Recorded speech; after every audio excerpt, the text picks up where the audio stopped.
Victor Talden didn't expect a woman in heels and a power suit to be standing alone in the pouring rain next to the busted streetlight in front of his building at midnight, but there she was. He shifted his sleeping 6-year-old daughter, Nora, higher on his shoulder and held the umbrella tighter over both of them. The woman had no umbrella, no jacket, and she looked like she belonged somewhere with velvet ropes and champagne flutes, not outside a 20-year-old walk-up with cracked steps. "You waiting for a ride?" Victor asked, pausing beside her. She looked up, startled. Her eyes were sharp but tired, like she hadn't slept in days. "Yeah, taxi, should be here any second," but her voice wavered and he saw her glance at her phone screen. No signal. Victor nodded toward the awning of the corner store a few feet away. "You'll stay drier under there." "I'll wait with you." "You don't have to," she started. He cut her off with a shrug. "I've got nowhere to be. Nora fell asleep on the way back from her grandma's. We're just headed up." The woman looked at Nora, then back at him. Something softened in her expression. "I'm Phoebe Orlin," she said finally. "Victor Talden." He adjusted the umbrella as the rain picked up. "You sure your cab's coming?" Phoebe hesitated. "I had a car service booked. It bailed. My phone's dead." "I didn't think it'd get this bad out." He glanced at the stormy street, completely empty. "You don't live around here, do you?" She huffed a tired laugh. "Not even close." "Then you're stuck until I call one for you." He shifted again, trying to keep Nora dry. "Come inside, just to wait." "I've got a landline." Phoebe hesitated. "You're inviting a stranger into your home. You're the one in heels and no coat at midnight," he said. "I think I've got the advantage." She let out a breath, then followed him inside. The building was old and smelled faintly of paint and lemon cleaner. His apartment was small, 2 bedrooms, narrow kitchen, couch with patches on the arms but clean and warm. He laid Nora gently on the couch, covering her with a blanket. Phoebe stood awkwardly near the door, dripping onto his mat. "Here," he said, handing her a towel. "You'll catch a cold." Phoebe took it, drying her hair. "Thanks." He picked up the landline, called a local car service, then turned back to her. "They'll be here in 20 minutes. You want coffee?" Phoebe blinked at him like he'd just offered her gold. "Yeah," she said quietly. "That'd be nice." He poured 2 mugs, handed her one. She sat stiffly at the edge of the armchair. "This your place?" she asked.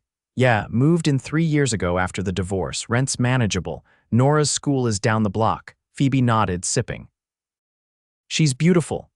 "She's got her mom's eyes," he said. "But the stubbornness, that's all me." Phoebe smiled, and for the first time it reached her eyes. "What about you?" he asked. "What brings you to my sorry side of town?" "Meeting," she said. "Work ran late." "My assistant was supposed to handle the ride," but she shook her head. "Doesn't matter." Victor raised an eyebrow. "What do you do?" There was a brief flicker of something in her expression. "I run a company." He didn't press. "Must be a stressful job." "Only on days that end in Y," she said dryly. Victor laughed, and Phoebe looked at him again, this time longer. "You're calm," she said. "Most people would have walked past." "I've been broke, tired, and stranded before," he said. "I know what it's like to need someone to just be kind."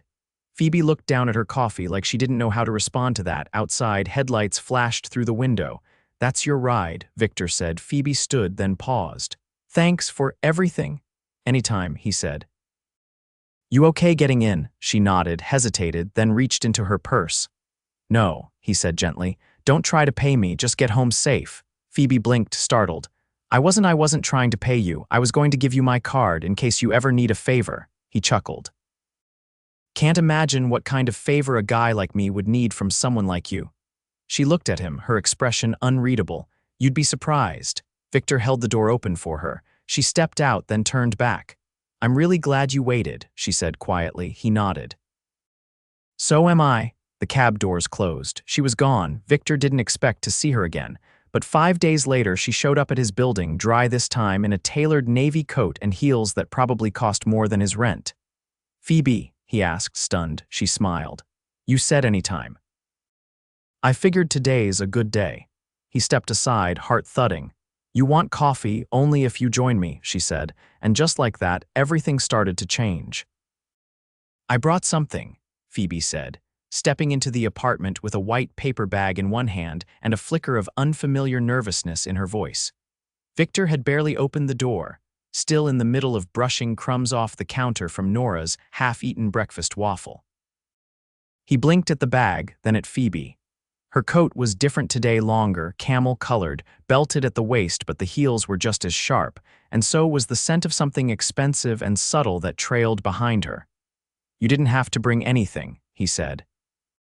"I know," she replied, setting the bag on the table, "but I didn't want to show up empty-handed." Nora peeked around the corner from the hallway, her curls wild and cheeks sticky with syrup.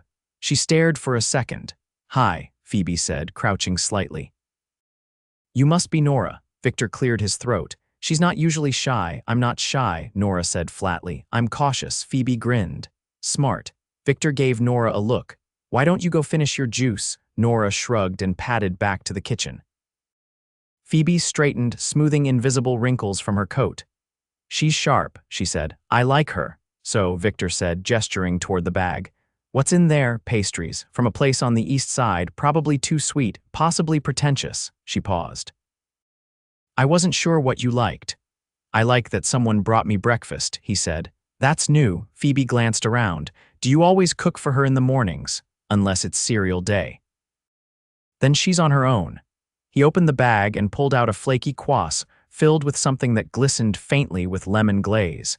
Phoebe watched his reaction closely, like it mattered. "This is you didn't have to do this," he said. "I wanted to." He motioned toward the small table, clearing a stack of mail off one of the chairs. "You want coffee again? I'd love some." As he poured, she sat, crossing one leg over the other. Her phone buzzed once in her pocket, but she ignored it. "Do you always ignore your phone like that?" Victor asked, handing over a fresh mug. "Only when I'm trying to remember what it's like to be a person instead of a title." He leaned against the counter. "Rough week, rough quarter," she said. "I fired 2 executives on Monday." "Had to call their families too. People forget about that part." Victor raised an eyebrow. "That sounds brutal." "It is necessary but brutal." She stirred her coffee without drinking it. "I don't know why I'm telling you that. Maybe because I'm not in your world." "No boardrooms here." Phoebe looked directly at him. "That's exactly why." They sat in silence for a moment, the kind that didn't feel awkward. Nora's voice floated from the kitchen, singing off-key to a cartoon jingle. Phoebe glanced toward the sound. "She seems happy." "She is, most days." "Her mom's not really in the picture, so I try to make it count." Phoebe didn't ask about the mother. She seemed to understand that some details weren't invitations. "I never wanted children," she said suddenly. "Not because I don't like them. I just never saw where they would fit." Victor studied her face. "And now, I don't know," she said. "Something about seeing her, about being here, it makes me wonder if I've been aiming at the wrong kind of life." He let that hang in the air. Then, "You hungry?" She blinked. "Didn't I just bring breakfast?" "I meant real food. I've got chicken and rice on the stove, nothing fancy, but it's edible." Phoebe hesitated. "I have a driver waiting." Victor shrugged. "Up to you." She looked at the closed door, then back at him. "Tell him to come back in an hour." He gave her a long look. "You sure?" She nodded. "I want to stay." He set 2 plates down a few minutes later. Phoebe took a bite, then paused. "This is good, like better than it has any right to be good. My grandmother taught me. She used to say if you can't afford fancy, make it with heart." Phoebe smiled, chewing thoughtfully. "She sounds wise."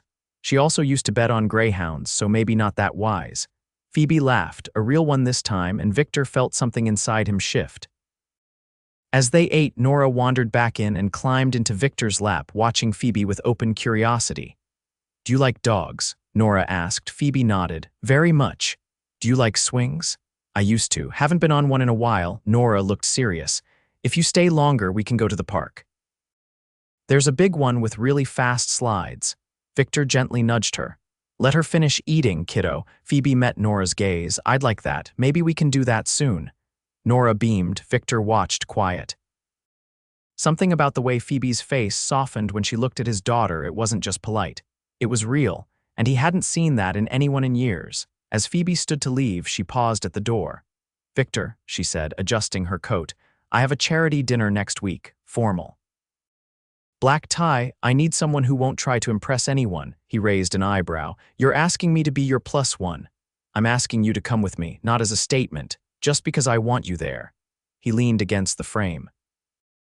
"I don't own a tux. I'll take care of that." He folded his arms. "I don't know which fork to use." I'll show you, he tilted his head. This isn't a date, I didn't say that, Phoebe said quietly. I said I want you there. Victor nodded once. Then I'll be there. Phoebe smiled, and this time it wasn't guarded. It was the kind that carried weight. As she walked down the hallway, Victor closed the door and turned to find Nora staring at him. Do you like her? She asked. He looked at the door, then back at his daughter. I think I do, he said. And this time he didn't try to talk himself out of it. The tuxedo fit perfectly, which made Victor more suspicious than impressed. You bought this, didn't you? He asked, tugging at the cufflinks as he stood in the mirror of Phoebe's guest room. I had someone handle it, Phoebe replied from the hallway. You said you didn't own one. Problem solved. He stepped out and found her standing at the end of the corridor, slipping on a silver earring. Her dress was midnight blue with a narrow slit and a neckline that made him forget how to speak for a second. That's not fair, he muttered. She turned. What isn't? That you get to look like that and I'm supposed to function like a normal person. She laughed, brushing past him. You'll manage. The car waiting out front wasn't a cab, or even a town car. It was a sleek black Maserati with a driver who called her Miss Orlin without blinking. Victor kept his mouth shut as she held the door for him. She slid in beside him, her perfume mixing with the scent of leather and quiet wealth. Don't look so tense, she said, resting her hand lightly on his knee. It's just a dinner.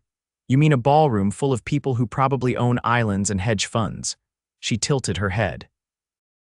I think you'll find they're less impressive once you see how many of them can't hold a conversation without name dropping. He gave her a look. And you want me there because… Phoebe's fingers traced a slow circle on the fabric of his pants. Because you never pretend. And I need someone tonight who doesn't care who I am. He hesitated, then nodded, resting his hand over hers. The venue was a waterfront museum with glass walls and a valet line that stretched around the block.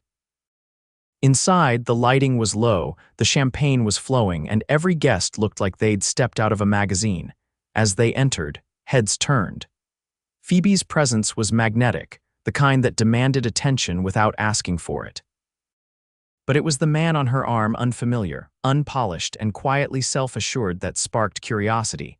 A woman in a gold gown approached them near the bar. Phoebe, she said, air kissing both cheeks, you're finally here, and this must be… Victor, Phoebe supplied. A friend, the woman's eyes darted over him. A pleasure, I don't think we've met. I don't think we've run in the same circles, Victor said, calm. Phoebe squeezed his hand, amused. Victor owns the rare ability to be honest in a room full of liars. The woman gave a tight smile and drifted away. Was that your idea of a compliment? Victor asked as they moved toward the main hall. Absolutely, she said. You have no idea how refreshing it is. Dinner was served under a massive glass dome, each table adorned with sprawling white orchids and flickering candles. Victor sat beside Phoebe, listening to speeches, clinking forks, and conversations that revolved around acquisitions and IPOs. He leaned in. Do you ever get tired of this? Phoebe didn't answer right away. She took a sip of her wine, then said, There are nights I'd trade this for frozen pizza and a quiet couch. So why don't you? Because I built this, she said. Every inch of it. Walking away would be like abandoning a country I founded. He studied her. But you're lonely in your own kingdom. She looked at him, then not the guarded glance she gave donors and board members, but something rower. I didn't think anyone noticed. Hard not to when you keep your armor on even while smiling. She laughed, low and quiet. You see too much. I see what's in front of me. The lights dimmed and a jazz quartet began to play. Couples drifted toward the dance floor, laughter rising over the music. Phoebe stood, holding out a hand. Dance with me. Victor hesitated. I don't care, she said. Just come. They moved together slowly, his hand at her waist, hers resting against the back of his neck. She smelled like something crisp and unfamiliar, and he found himself matching her rhythm without thinking. You're better at this than you said, she murmured. I've had practice. Weddings. A few high school disasters, she smiled, resting her head briefly against his shoulder. This is nice. He didn't answer. He was too focused on the fact that she fit against him like she belonged there. When the song ended, Phoebe pulled away slightly. Let's get out of here, he blinked. Now, I've done my rounds. I've heard enough hollow compliments for one night. Come with me. They slipped out through the side exit, past the valet, and into the car. This time she told the driver to head across the bridge. Where are we going? Victor asked. Somewhere quieter. They ended up at a marina where a sleek motor yacht rocked gently in the moonlight. Phoebe led him down the pier, heels clicking against the wood. Let me guess, Victor said. You don't sail, but you keep this around for clients. I used to sail, she said softly. With my father, before he passed, I haven't been back in years. She stepped onto the deck and turned, hand out. He followed her aboard. Inside, the cabin was warm with polished wood paneling and soft lighting. Phoebe poured 2 glasses of scotch and handed him one. Why bring me here? He asked. Because I wanted to show you something that wasn't made for show. He sipped. This is the first time I've ever seen you relax. I don't let many people see it. He stepped closer. Why me? She looked up at him, her eyes suddenly uncertain. Because you make me feel like I don't have to explain who I am. He set down his glass, cupped her face gently. Then don't. She leaned into him, and their lips met slow, deliberate, electric. When they broke apart, her breath hitched. I didn't plan for this. Neither did I, he said. But it's happening anyway. She touched his chest, fingers brushing the fabric of his jacket. I don't want this to be temporary. Then don't treat it like a secret. Phoebe exhaled. There's going to be fallout. Then let it fall, Victor said. I'm not going anywhere. And for once, neither was she. The rooftop garden was quiet, the city lights below stretching out like a sea of gold. Victor stood by the railing, hands in the pockets of his blazer, watching the skyline while the wind tugged gently at his collar. Behind him, the glass doors of Phoebe's penthouse glowed softly, the echo of music and murmured conversation drifting out from the charity board meeting she'd insisted on hosting at home this time. He hadn't expected to be invited. He hadn't expected any of this. He turned as the door opened behind him, and Phoebe stepped out, her heels silent on the stone tiles. She hadn't changed after the guests arrived, still in the same slate gray dress she'd worn to the art auction earlier that evening. But her earrings were gone, and her hair was down now, loose at her shoulders. I told them to take the rest of the meeting without me, she said, walking toward him. They can survive an hour without my signature. Victor offered a faint smile. How many of them panicked? 3, she said, standing beside him. One of them almost spilled espresso on the quarterly projections. He glanced at her. You doing okay? She nodded, though her expression tightened faintly before she answered. I had a call this morning from the board chair. They want me to consider merging with a European firm. That what you want? No, she leaned against the railing, her voice quieter now, but they think it's the cleanest path to expansion, less risk, more control. On paper, it makes sense. But you didn't build it on paper, Victor said. Her gaze flicked to his. Exactly. They stood in silence for a moment, the wind brushing past them. Below, horns sounded faintly in the distance, and a helicopter blinked red overhead. Victor reached into his pocket and pulled out a small, folded piece of paper. He handed it to her without a word. What is this? She asked, unfolding it. It's from Nora, he said. She told me not to read it, said it was for you. Phoebe looked down at the child's handwriting, uneven and slightly smudged. You should stay. You make Daddy smile when he thinks no one's looking. Also, you're pretty and you don't talk to me like I'm 5. Please don't leave. She didn't say anything for a long time. Victor watched her closely. She doesn't give people that kind of trust easily. Phoebe folded the note carefully, tucking it into her clutch. Neither do I. Then maybe it means something, he said. That we're all here now. She turned to face him fully. I've been waiting for the other shoe to drop. That's what it's always been for me. Something good happens, I brace for the loss. He nodded. I know that feeling.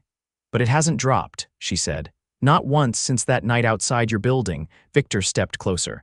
Maybe that's because you're not alone in it anymore. Phoebe's eyes searched his face, and for the first time, there wasn't a flicker of doubt behind them. You ever think we were supposed to meet that night? I think you were exactly where you needed to be, he said. And so was I. Her hand found his, fingers interlacing easily. I want this, she said. Not just you, Nora, all of it. The mess, the mornings, the fight over what to cook. I want a life that's mine, not just a legacy I leave behind. Victor exhaled slowly. Then come build it with us. Phoebe nodded once firmly. But I want to do it right. No hiding. No halfway. He smiled, then reached into his other pocket and pulled out a small velvet box her breath caught. "I didn't buy it tonight," he said. "I've had it for a while. I just didn't know when." "Now," she said, voice steady but soft. "Now is right." He opened the box to reveal a ring, simple, elegant, with a single stone set on a slim platinum band. No flash, no excess, just intention. Phoebe looked up at him, eyes bright. "Ask me." Victor took her hand. "Phoebe Orlin, will you marry me?" She laughed, breathless and glowing. "Yes, yes, absolutely." He slid the ring onto her finger and she pulled him into a kiss, slow, certain, and filled with promise. Later that week, Phoebe held a press conference, her first in months. She stood at the podium in a navy suit, no jewelry beyond the ring on her left hand. "I've spent years building a company I'm proud of," she said, "but I've realized it means nothing if I'm not also building a life. So today, I'm announcing not a merger, but a shift. I'll be stepping back from daily operations to focus on advisory work and personal priorities." The room buzzed. Victor watched from the wings, Nora beside him in a cotton dress and sparkly sneakers, clutching a juice box. When Phoebe stepped down, they met her halfway. "You did it," Victor said, wrapping an arm around her waist. "I finally chose something for me," she replied, kissing his cheek. Nora tugged at her hand. "Are we still going to the bookstore after this?" Phoebe smiled down at her. "Of course." "And then ice cream." Victor raised an eyebrow. "Who said anything about ice cream?" Phoebe gave him a pointed look. "I'm the CEO of my own time now. I say ice cream." Nora grinned. "I like your rules." As they walked out together hand in hand, 3 across the cameras caught it. The powerful woman who'd rewritten her story, the man who'd never needed status to love her, and the little girl who'd helped them both believe in something better than what they'd planned. And this time, there were no secrets left. Just the beginning of something real. Victor tightened the small straps on Nora's ballet shoes, glancing up as she adjusted her headband in the mirror. Her recital was less than an hour away, and the community center dressing room buzzed with rustling tulle and whispered excitement. He gave her knee a light tap.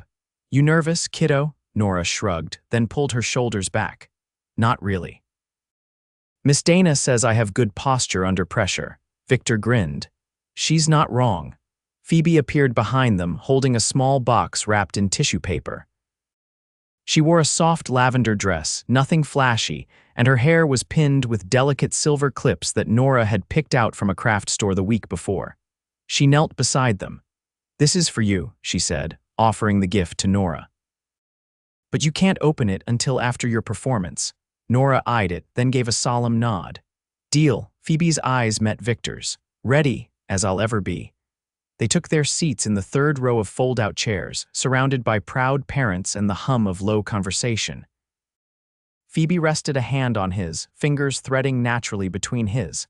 He glanced at her, noticing the curve of her lips as she watched the stage. "Did I tell you I used to play cello?" she asked. "No, you didn't." 3 years, she said. "Quit when I started high school." "My instructor said I lacked emotional follow-through." Victor tilted his head. "I find that hard to believe." She looked at him. "So do I." Now, the lights dimmed and the show began. When Nora stepped onto the stage with her class, Victor saw her scan the crowd. Her eyes found them instantly. She didn't wave, didn't smile, just gave the smallest nod, like she was locking something into place. Phoebe leaned in. "She's so steady. She's becoming someone who trusts the ground beneath her." Phoebe was quiet for a beat. "And she's not the only one." After the recital, they took photos in the hallway under a makeshift balloon arch. Nora clutched her wrapped gift and a juice box, radiant in her glittery costume. "Can I open it now?" she asked. Phoebe nodded. "You earned it." Inside the box was a delicate gold bracelet, slim and simple, with a single engraved word on the underside. Brave. Nora turned it over in her hands. "It's real. It's yours," Phoebe said. "You reminded me what brave looks like." Victor exhaled through his nose as Nora threw her arms around Phoebe's waist. "You're gonna make this a hard act to follow." Phoebe looked at him over the top of Nora's head. "You'll figure it out." They drove home with Nora asleep in the backseat, her bracelet glinting faintly in the glow of the dashboard. Phoebe's hand rested on Victor's thigh, quiet and warm. "Can I ask you something?" she said. "Always." "If we did a wedding," she said slowly, "would you want it small?" He gave her a look. You trying to suggest we elope? I'm trying to suggest we take the pressure off, she said. No headlines, no board members, just us, and maybe a flower crown or two, Victor smiled. I'll marry you anywhere, but I like the sound of simple. Months later, they stood in a sun-drenched greenhouse just outside the city. Ivy curled along the beams, and the scent of jasmine floated through the air. Nora wore a crown of tiny wildflowers and carried a basket of petals she took very seriously. Victor wore a tailored charcoal suit, and Phoebe's dress was soft ivory, sweeping and light. No train, no veil, just her hand in his and the sound of a string quartet playing something slow and hopeful. I didn't think I could have this, Phoebe said softly as they faced each other. Not without giving something up. You didn't, Victor said. You just stopped letting fear pick the path. They exchanged vows they'd written themselves, his practical and earnest, hers poetic and clear-eyed. When they kissed, the guests cheered and Nora clapped loudest of all. Later, they danced barefoot under fairy lights, the music low and the night cool. Victor watched Phoebe laugh with Nora near the dessert table, their silhouettes soft against the glow of the lanterns. She caught his gaze and walked over, slipping her arms around his neck. She's already asking if we can get a dog, Phoebe murmured. And what did you say? I told her we'd talk about it after the honeymoon. He kissed her temple. Speaking of 2 weeks, Phoebe said. A cottage on the Amalfi coast. No cell service, no meetings, just you, me, and the sound of waves. Victor leaned in. You sure you can survive that long without a quarterly review? Phoebe smiled. I've survived worse. Besides, I'll be busy. With what? She pulled him closer. With being in love. They danced until the music faded and the lights dimmed. And when they left the greenhouse that night, hand in hand, it wasn't just as husband and wife. It was as two people who had built something entirely their own, unexpected, imperfect, and real. The life they chose wasn't flawless. There were late nights, missed calls, ballet shoes left in the car, and paperwork that never ended. But there were also Sunday pancakes, spontaneous road trips, and laughter that never felt forced. Phoebe no longer wore her armor. Victor no longer waited for the ground to fall out beneath him, and Nora never had to wonder if home was temporary, because now it was all theirs. Forever.